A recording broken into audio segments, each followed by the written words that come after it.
What's up, guys? User friendly here. I'm recording a video for a buddy of mine who doesn't believe in Daxos.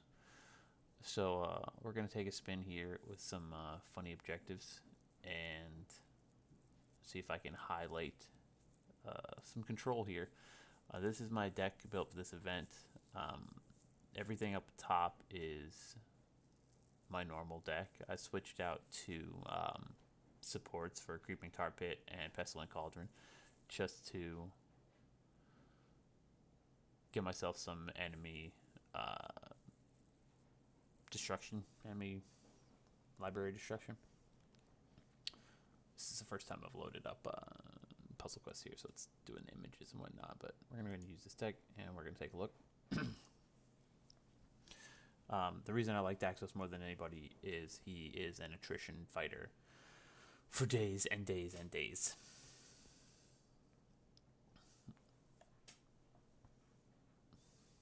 So, Intrepid Archaeologists, I'm going to use the draw portion of this event to get myself ahead here. Hexis. Access tunnel, like it.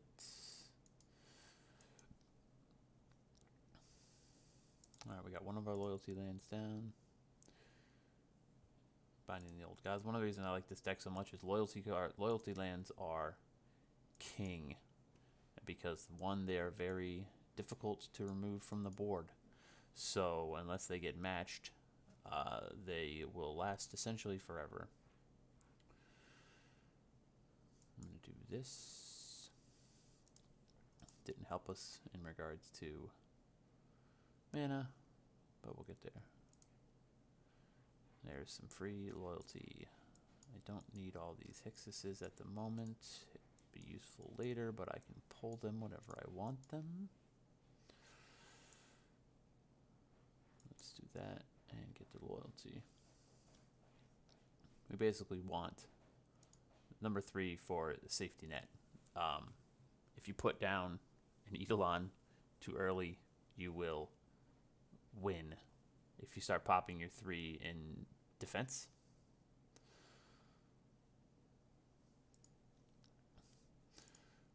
I'm going to save my 3 for now. We're going to cast Infinite Obliterate and destroy some cards.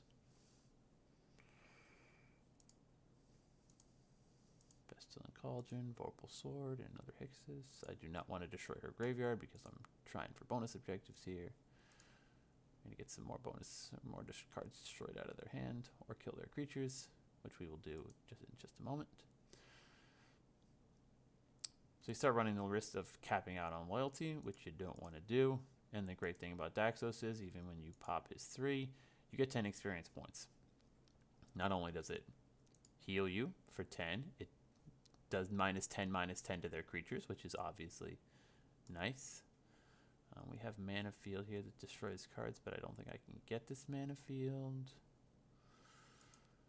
That's my Biblioplex. I prefer to not knock it down, but it looks like I'm going to have to. Just because I want some actual mana.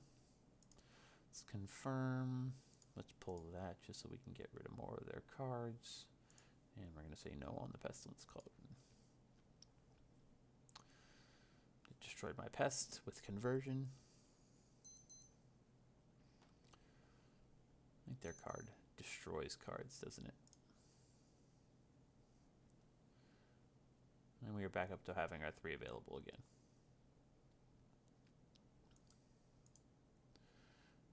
When a creature enters your graveyard, oh, okay, yeah, she's destroying her own cards, isn't she? So that's good. Oh, see, we're ready to win. All right, so we're gonna spend our 4 loyalty and put that guy down.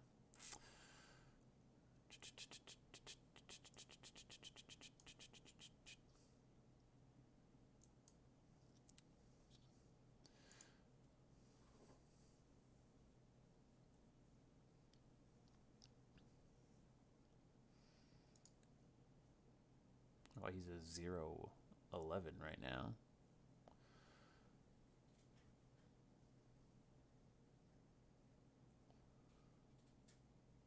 What do you have on the board that's taking away all my power?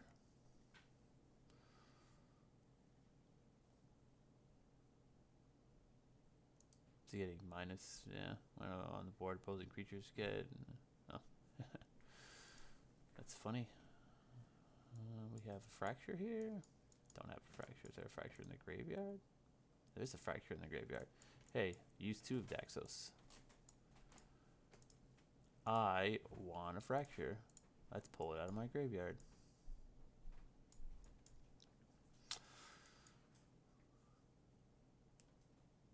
Didn't kill the one I wanted, but oh well.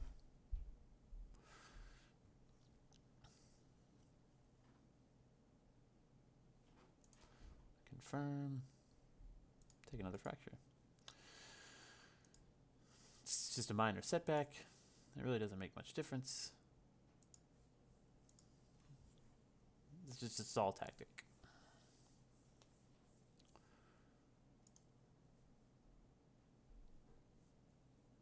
Back up to 3 again. We're going to put down a second copy. I'm just going to destroy their card. We'd be able to cast Fracture on it. But we're just going to put down another Eidolon. See, I've already overpowered this support, but there you go. Now it's a 32-32. 32-26. Say no again.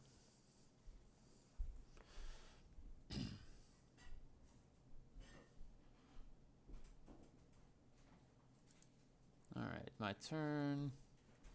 We're capped on loyalty, or I assume we're capped on loyalty. I'm going to pop my number 3. Just to heal. So I'm at full health. It's also going to add +20/+20 to this guy at the end of the round, so now he's at 56-50. They destroy him, put him back down again. They put something down that's a crippling support. We'll kill with Fracture. They put something down that's offensive. We eat it up with this 3. Don't need any of those options. Pull something from their graveyard, or just keep popping number 1, because as soon as you pop the number 1, you're getting stronger and stronger. And they can't take, I mean, I don't know, there's cards that will take loyalty away, but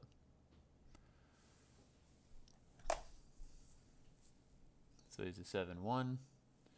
Turn ends, and he's at 32-26. A couple pests, and if they don't kill it, we win, because the next turn I'm going to pop it with another 1. He's going to get another 26-26. So, yeah, see, and it's game over for them. Double check my bonus objectives. Yep. That conversion goes off. Looty-doo. Boom. He's at 52-52. It doesn't matter. And pop. So I lost 2 health. But that game was never in question. I'm going to do the party objective next. So we're going to take a look at how I roll with that one. So I feel like Dungeon Master, I don't have a great Dungeon Master deck. I have him, he's maxed, but I've never found anything that's particularly worked. So we're going to look at this. I have 5 party cards. Paired Tactician is a warrior. Rogue. Blade Historian is a cleric. Thunderous Orator is a wizard. And then I have 2 loyalty, 3 loyalty lands, a kill creature, and a kill support. And that's it. I mean, I have 2 rares, so this is a pauper deck. Peasant deck? Peasant deck.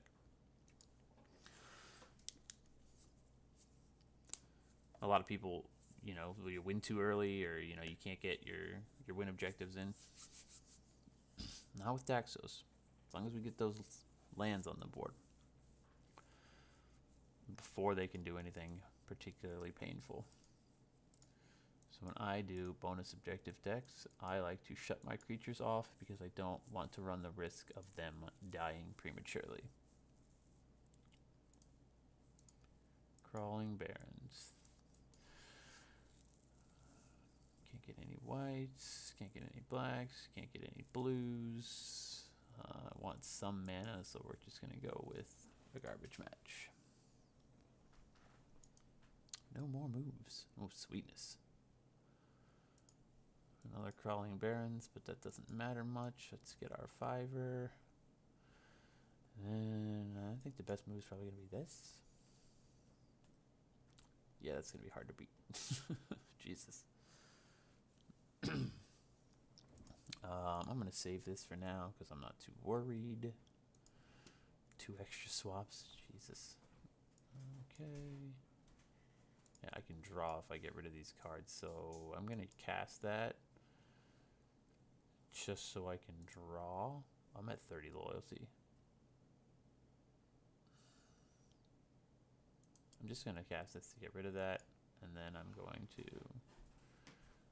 maybe make a mistake and toss this scavenger, just because I want to be able to use the bonus mechanics to draw. 1 extra swap.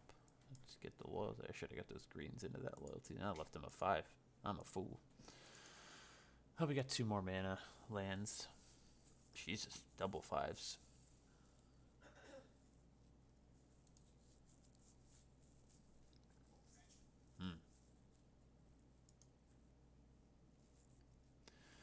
Okay, so they're gonna kill my guys, but we're gonna treasure vault here. Just take the blacks. We're gonna kill that.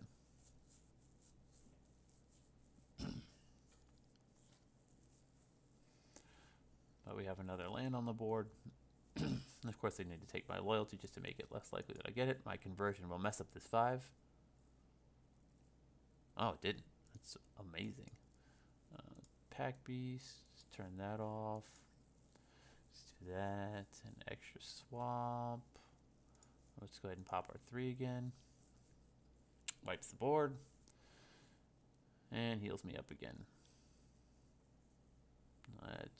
I generally like to say leave the loyalty on the board if I can, because it makes the conversion transformation that much more likely at the beginning of the round. We only need 2, so let's just go ahead and do that. We'll get our 3rd loyalty land on the board. And it's kind of very hard to lose at this point.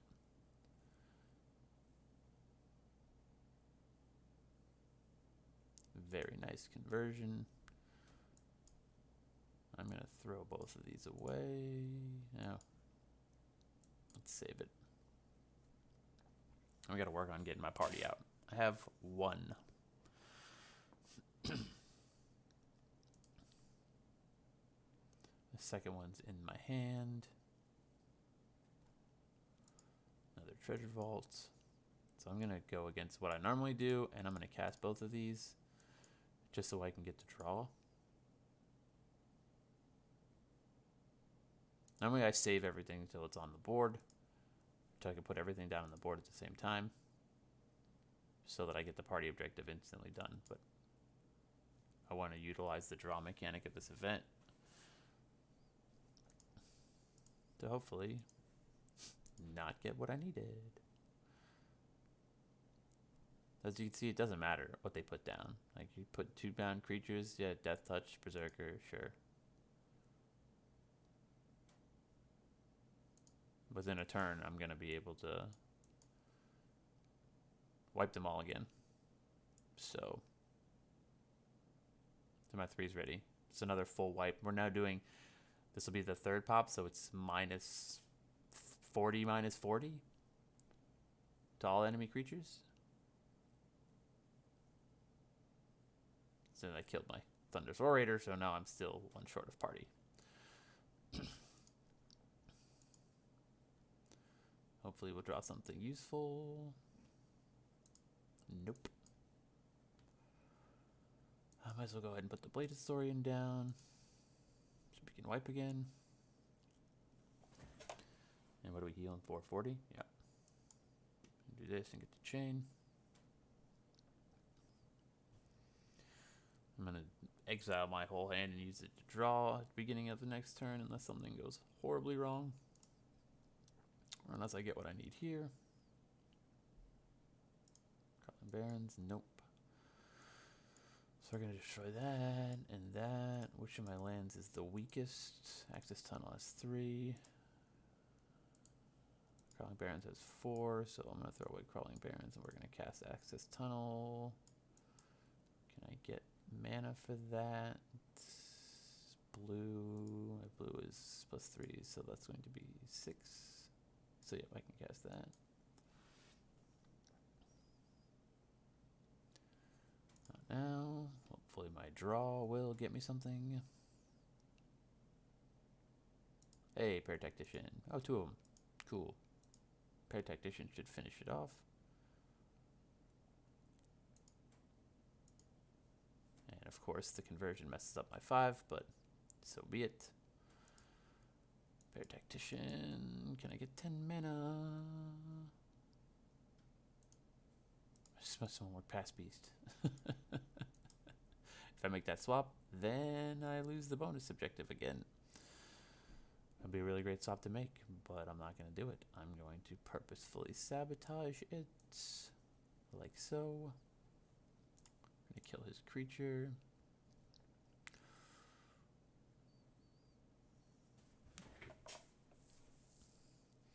Like I said, the point of this deck is control. Like sometimes you have to be patient, but it's damn near impossible to lose. And as soon as I satisfy the bonus objective, I drop a 1 and I'm going to get a 50-50 character on the board. 40-40, unless I pop another one. So, I mean, it's powerful. Keep some fractures in your deck, some anointed, whatever that other card is. You can also use your kill cards to, you know, kill your own creatures if you need to slow something down.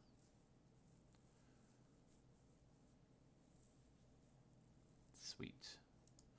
1, 2. I have my Stonework Patch Beast. So that's going to finish my bonus objective. So I'm just going to go ahead and drop a number 1 to get it on the board. And my Eidolon on the board, so he transfers at the beginning. At the end of this round. Alright, bonus objective is done. And my Eidolon turns into a 41-41. Which I can put down for now 4. So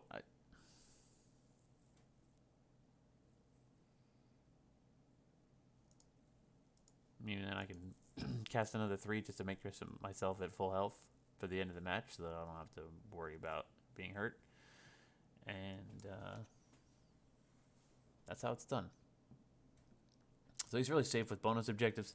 He's really safe on the ones that, you know, destroy a certain number of creatures. You can throw Altar's Reap in there and kill your own Eidolon for, you know, draw 2 cards. You can target yourself with, you know, destroy cards to get that bonus objective. You can save them to, you know, for defensive to kill enemy creatures. So he's just absolutely fantastic on bonus objectives, especially attrition bonus objectives. There's not a lot that can, you know, destroy it. You get people, I fought against Prismatic Bridge before, where I'm just dropping my number 3 every round. Whatever they're putting down, I'm just killing it.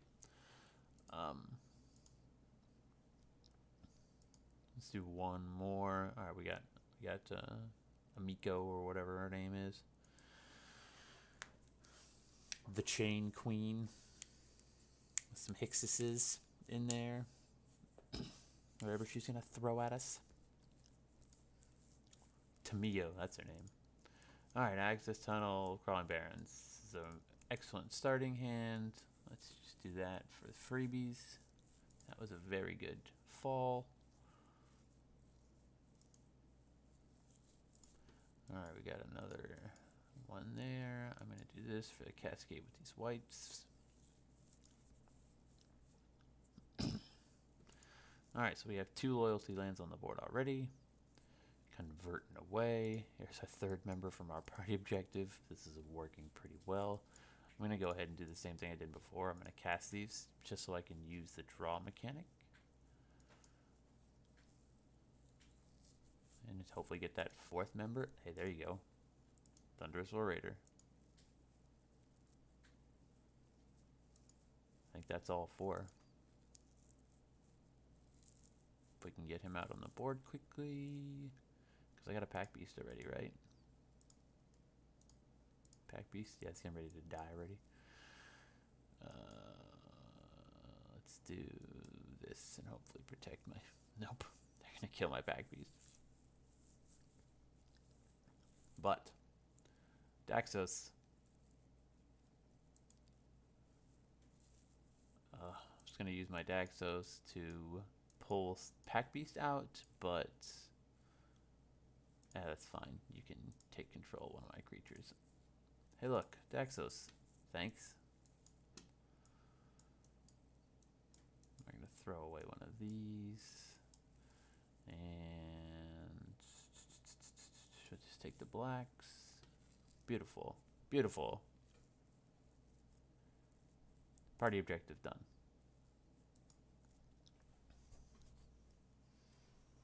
Now you can let this play out, or you can just replace something with Needle on. Call it a day. I'm going to go ahead and... I guess I don't even need to do it.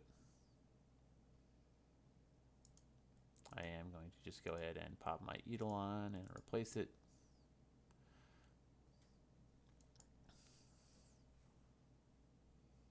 But that's the control that this deck has. Blade Historian's nice. It's going to make that Eidolon hit for twice as much. Takes a minute to ramp up. I have 2 options on. I can be safe and just pop a number 1 and save the pool of loyalty for a removal.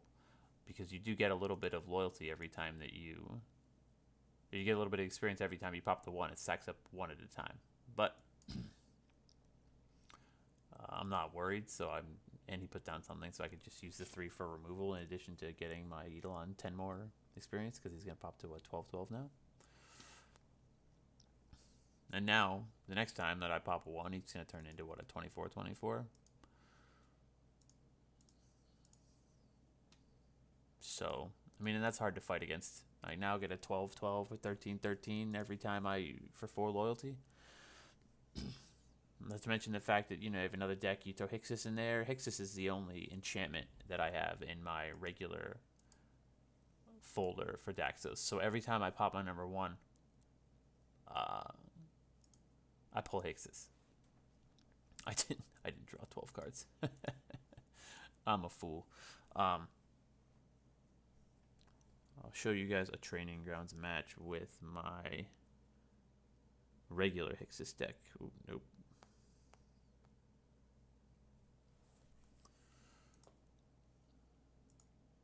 My standard Hexis deck.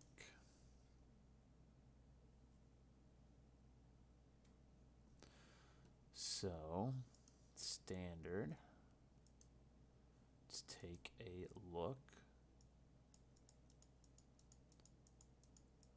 Another thing I love about Daxos is he starts with D, so he's one of the first couple Planeswalkers. So this is my standard deck. Shout out to my buddy Valerian who wanted to see my deck. This is a little mythic heavy. And this deck works around a very specific mechanic. Arden, Intrepid Archaeologist. I'll show you why he's so broken. When you activate a loyalty ability, pick one of the first 3 different aura and or equipment cards from your library. Fetch that card against full mana. Then destroy the others. If not invoked, which is not, when this creature attacks, if the first card in your graveyard is an aura, copy it into your hand with half of its mana. If that card is an equipment card, move it into play under your control. Super nice. The Dancing Sword gives double strike. I can choose to exile the support and put the creature back into my hand. Sword of the Realms is just vigilance. This isn't super important. You can swap it out. I run Shadow Spear. Vorpal Sword, super nice. Every time your first creature attacks, you get loyalty and it levels up. And then I have 2 manas, Biblioplex and Access Tunnel. You can switch out Infinite Obliteration for another loyalty land if you want, but Vorpal Sword does the loyalty generation in this deck if you get it right. Hexis is my only enchantment card in this deck. There's no auras, there's 3 equipments, and there's 1 enchantment. The reason for that being defense. Hexis is great, but Hexis is even better with multiple copies. So every time I pop my number 1, I can put a Hexis. I can pull a Hexis, so I gotta put it down, but gets it into my hand. All right, this is super ideal here if I can get this guy on the board super quick.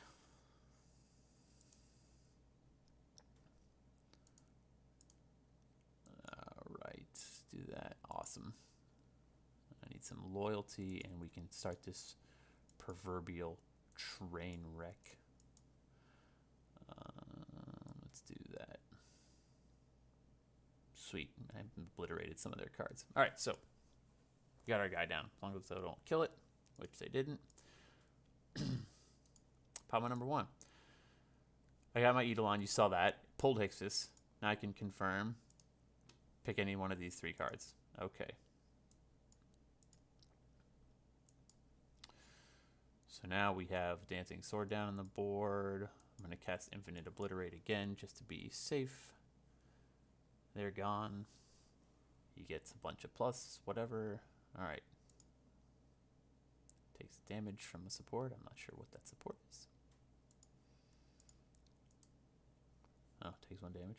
Okay. You want to make sure that you have at least 2 spots in your inventory, because your loyalty abilities, pulling an enchantment, it always takes priority. So we're going to do that. We pull a Vorpal Sword. Full up with mana.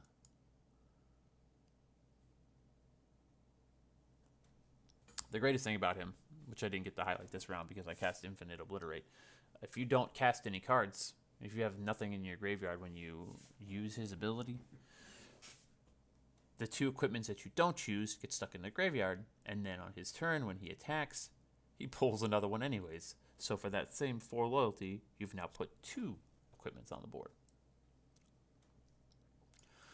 How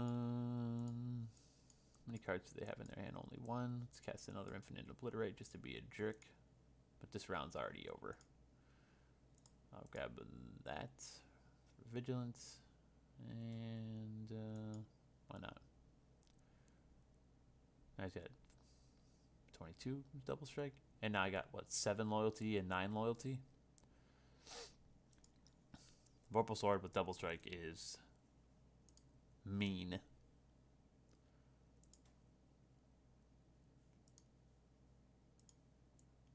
Because, yeah, 9. So this turn when he attacks, if I wasn't going to win, I'd get 9 loyalty and 11 loyalty. So 20 loyalty. Then you can pop that to heal yourself up. Even doing that confirms I can pop Sword of the Realm and put another 7/7 on the board. So, I mean, this was convenient because I got my Ardenn first turn, never got destroyed. But once you get him Dancing Sword on the board, you can sacrifice your Dancing Sword to send him back to your hand, put him back on the board, pull another Dancing Sword. So that's my standard deck. I'll show you what I call my alls deck.